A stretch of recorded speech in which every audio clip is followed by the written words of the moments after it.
Nah yang kedua, ada yang namanya hub, dalam makna lain adalah mawaddah.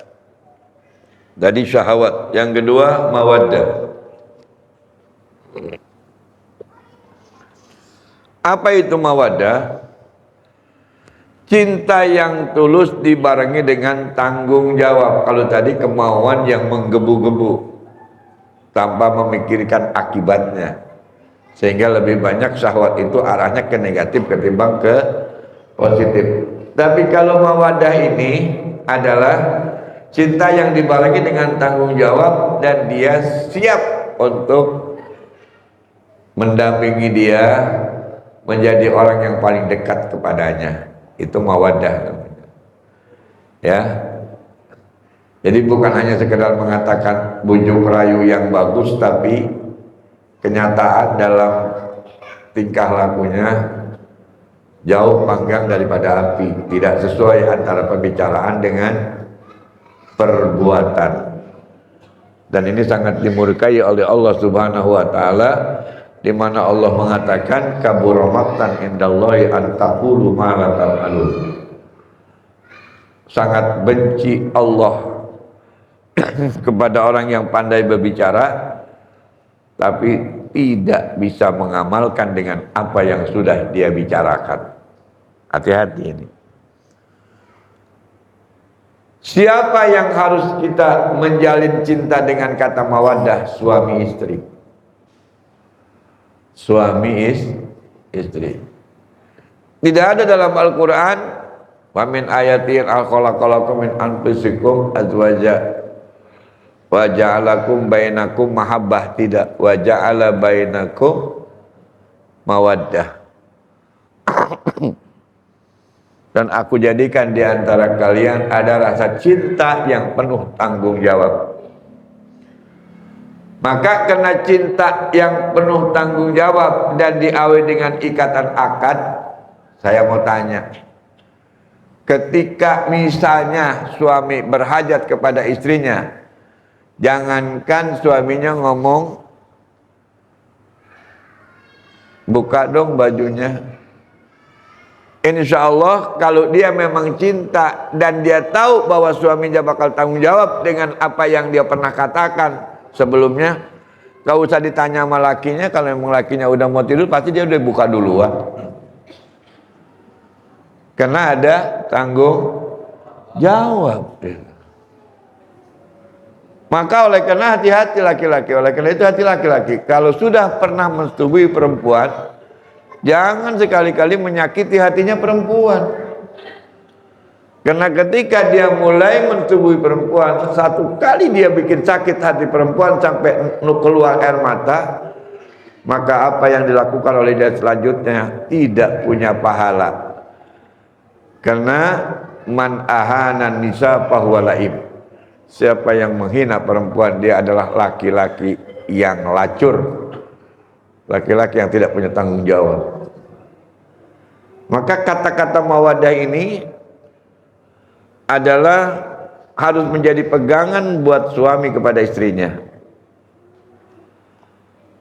Karena istri adanya mawaddah dituntut oleh Nabi dan Allah untuk taat kepada suami. Kata taat ini bukan kata sembarangan, taat. Sama ibu bapak aja anak gak disuruh taat. Tapi perempuan begitu diikat nikah oleh seorang laki-laki, ada kata taat. Dan ini yang menyebabkan perempuan bisa masuk surga, taat kepada suaminya. Sebatas suaminya menghendaki hal-hal yang baik kepada istrinya. Tapi kalau suaminya menghendaki sesuatu yang tidak baik, sesuatu yang dilarang oleh agama, lalu dengan dalih saya suamimu, kamu harus taat kepada kemauanku, itu padahal adalah sesuatu yang dilarang oleh agama, mengikutinya hal seperti itu, taat kepada suaminya hal seperti itu, tidak menjadikan perbendaharaan pahala, tapi menjadikan dirinya mengamalkan suatu yang dapat mengumpulkan dosa, yang akibatnya dia akan tercebur ke dalam api. Nauzubillahi min dzalik. Mawaddah ada berapa? Ada dua. Ada dua. Pertama, suami kepada istrinya. Kedua, umat Islam kepada ahlul baitnya baginda Nabi besar kita Muhammad, kepada para zuriyah. Disuruh mencintai dan bertanggung jawab, bukan membenci dan mengatakan palsu. Hati-hati ya. Oh, ada firmannya, ada.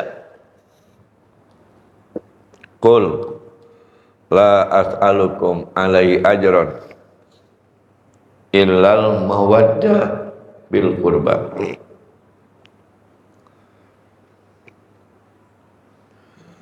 Katakan hai Muhammad kepada umatmu, saya tidak minta kepadamu upah dengan dakwah saya.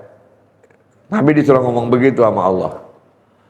La as'alukum alaihi ajron illa, kecuali al mawaddah, ada hubungan kasih sayang dan cinta bil qurba kepada kerabat saya, kepada apa, karib saya, yaitu anak cucu saya ya, yang disebut dengan dzurriyyatur Rasul, yang nasabnya nyambung kepada Imam Hasan dan Imam Husain ya. Itu tidak ada di dalam kalimat mawaddah kepada yang lainnya kecuali ini. Yang pertama suami kepada istri, yang kedua umat Islam kepada dzurriyyatur Rasul. Itu makna mahabbah dengan makna mawaddah. Tadi makna mahabbah syahwat, hubbul syahwat, kalau ini hubbul mawaddah